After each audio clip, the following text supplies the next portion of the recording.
subscribe to our YouTube channel for the latest updates. Hurricane Grace surprised many of us with its rapid intensification phase just before landfall, becoming a Category 3 major hurricane right before it made landfall in Veracruz. Significant, potentially devastating impacts going on now, as it has winds of 120 miles per hour or 195 kilometers per hour with a minimum central pressure of 968 millibars. It's moving south of just due west and at 10 miles per hour or 17 kilometers per hour. And with that devastating potential that comes from the Stage 6 rating on CDPS right now in portions of Veracruz. You can see the main impacts there being, of course, wind and rain. Stage 6 means that devastating damage is possible, likely ongoing, unfortunately, in some areas of Veracruz. The current positioning you can see just a bit inland now, and it's going to continue moving inland. The wind field also of significant size, especially to the northeastern side. I believe that one is still the strongest quadrant. That's where they found that this was a Category 3 hurricane.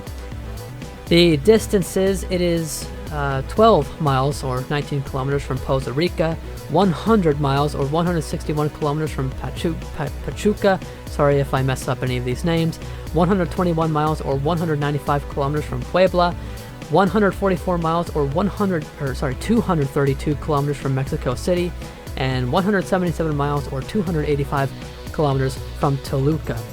And as you see, we still have those hurricane and tropical storm warnings in place. The intensity estimates, recon went through the center right before it made landfall. They confirmed around 120 miles per hour. The NHC went with 125, which in my opinion, it has a fairly good argument with a little bit of a recon gap as you would expect here. But the satellite estimates are going Category 1. The cone there, you saw it's not much of a cone. It's going to be rapidly weakening. Going north of Mexico City, it looks like still is a tropical storm, so you could still have some strong winds along with heavy rainfall, and mudslides, of course, come with that. The wind arrival time, your preparation should be done by now, even if you're in a place like Mexico City.